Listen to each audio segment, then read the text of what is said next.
स्वागत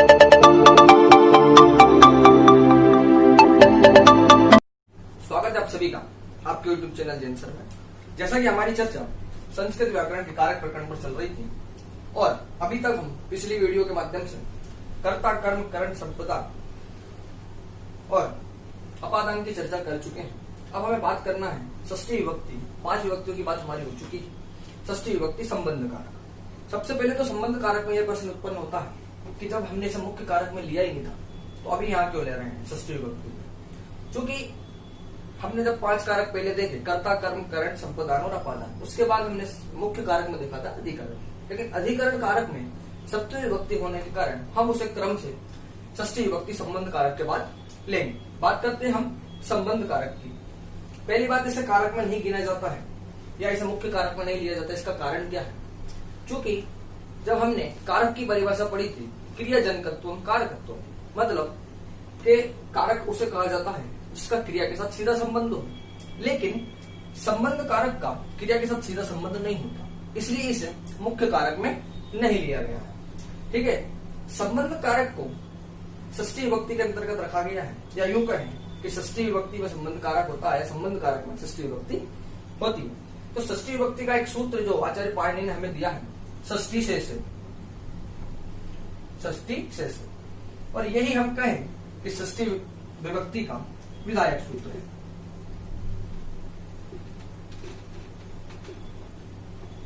ठीक है, षष्ठी शेष से आचार्य का तात्पर्य या पाणिनि आचार्य का तात्पर्य है कि षष्ठी विभक्ति वहां होती है जो हमारे पास शेष बच चुका है। मतलब यहाँ पर उन्होंने शेष बचने की बात कही है कि अभी तक हमने जो कुछ पढ़ लिया या जो कुछ विभक्तियों में देख लिया, ठीक है, लेकिन अब हमारे पास जो शेष बचा है उसमें षष्ठी विभक्ति होगी। लेकिन अब हमारे पास शेष बचा क्या है, पहले हम ये तो देख लें कि अब हमारे पास शेष क्या बचा। क्योंकि हमने कर्ता प्रथम विभक्ति वहां भी पढ़ ली, द्वितीय भी वहां पढ़ ली उत्तर अनुक्त कर्ता के अनुसार। उसके बाद कर्म में हमने द्वितीय पढ़ ली, करण में तृतीया पढ़ ली, संपदान में चतुर्थी, अपादान में पंचमी।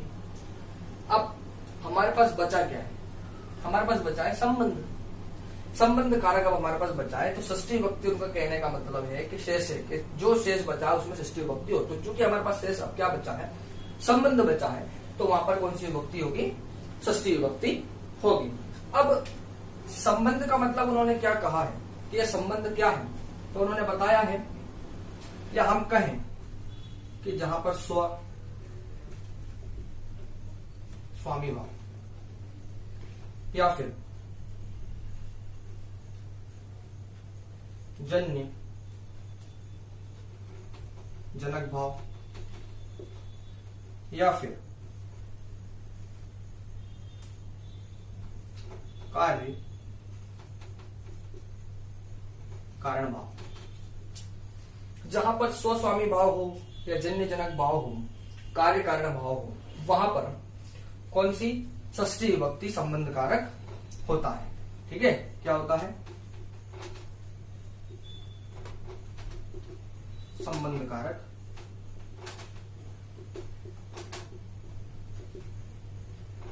षष्ठी विभक्ति।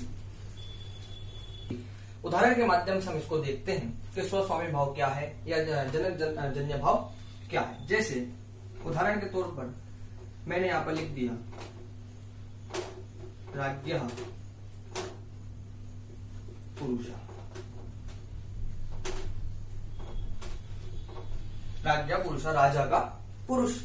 अब राजा का पुरुष ये हमारा स्वस्वामी भाव है, तो यहां पर कौन सी विभक्ति होगी? षष्ठी विभक्ति संबंध कारक होगा। लेकिन ये स्वस्वामी भाव कैसे है? बात इसकी है कि स्वस्वामी भाव ऐसे है कि राजा स्वामी भाव है और पुरुष वो उसका खुद का स्वयं का व्यक्ति है या उसका स्वयं का आदमी है, स्वयं का पुरुष है, इसलिए स्व हो गया पुरुष। तो यहाँ पर कौन सा भाव हो गया? स्वस्वामी भाव। तो जब जहां पर भी स्वस्वामी भाव हो या जन्य जनक भाव या कार्य कारण भाव हो, तो वहां पर कौन सी विभक्ति होगी? षष्ठी विभक्ति संबंध कारक होगा। जैसे मैंने लिख दिया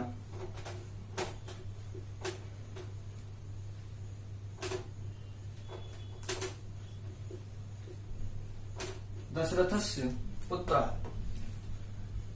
दशरथ पुत्र जन्य जनक भाव। जन्य जनक भाव का मतलब क्या है कि यहां पर एक जन्म देने वाला होगा और एक जन्म लेने वाला होगा। तो दशरथ पुत्र में दशरथ जो है वो जन्म देने वाला है, पिता है, और पुत्र जो है वो जन्म लेने वाला है। तो यहाँ पर कौन सा जन्य जनक भाव हो गया। तो जहां पर भी जन्य जनक भाव, स्वस्वामी भाव या कार्य कारण भाव हो, किसी कार्य कारण की बात करी गई हो, जब कारण होगा उसी कारण से तो कोई कार्य होगा, तो वहां पर भी कौन सा षष्ठी विभक्ति संबंध कारक होता है। और षष्ठी विभक्ति संबंध कारक कहां पर होता है, इसकी बात करते हुए एक सूत्र और हमें आचार्य ने बताया है, उसकी बात भी हम करते हैं। षष्ठी हेतु प्रयोग है, एक सूत्र और हमें आचार्य ने बताया है क्या कि षष्ठी हेतु प्रयोग है, कि षष्ठी विभक्ति का प्रयोग कहां पर होता है कि हेतु में भी षष्ठी विभक्ति का प्रयोग हो, जहां पर हेतु की बात करेगी। यहाँ पर हेतु का तात्पर्य है कारण से, किससे,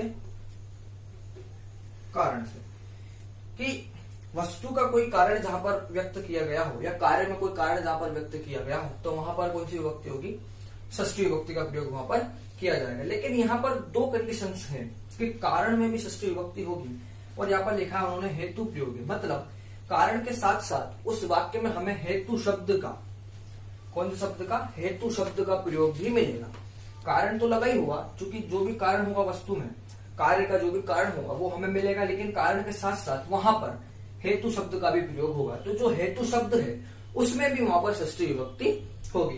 तो दो चीज याद रखना कि कारण में भी षष्ठी विभक्ति होगी, और जो वहां पर हेतु होगा उस हेतु में भी षष्ठी विभक्ति होगी। जैसे एक उदाहरण से हम देखते हैं, सह अन्यस्य हेतु वसति, कि वह अन्य के लिए जीता है या वह अन्य के लिए वहां पर रुका हुआ है। तो उसका कोई एक कारण है, उसका हेतु है, क्या कारण और क्या हेतु है, कि वह अन्य के लिए वहां पर रुका हुआ है या वो अन्य के लिए वहां पर रहता है, निवास करता है।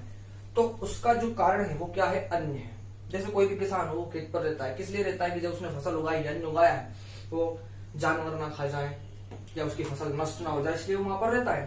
तो किस कारण से रह रहा है, वो अन्य के कारण से रह रहा है। तो ये तो उसका हो गया कारण, ठीक है। तो यहां पर भी कौन सी विभक्ति होगी, षष्ठी विभक्ति होगी, क्योंकि हम पढ़ क्या रहे हैं, षष्ठी हेतु प्रयोग है। षष्ठी का हेतु मतलब कार्य और हेतु में प्रयोग होगा। तो ये तो हमारा हो गया कारण उसका, तो यहाँ पर भी कौन सी विभक्ति होगी, षष्ठी होगी। अब बात करी थी हमने कि हेतु शब्द का भी प्रयोग वहां पर होगा। तो हेतु का जब षष्ठी विभक्ति में प्रयोग होगा तो उसका क्या रूप बनेगा, हेतु, क्या बनेगा, हेतु। तो ये भी यहाँ पर षष्ठी विभक्ति है। लेकिन हेतु में षष्ठी विभक्ति क्यों लगी है, क्योंकि हमने सूत्र में पढ़ा है कि षष्ठी हेतु प्रयोग है, मतलब षष्ठी विभक्ति में हेतु का प्रयोग होगा और उस हेतु में कौन सी विभक्ति लगाई जाएगी, षष्ठी विभक्ति लगाई जाएगी। ठीक है, इसी प्रकार हम षष्ठी विभक्ति को समझ सकते हैं।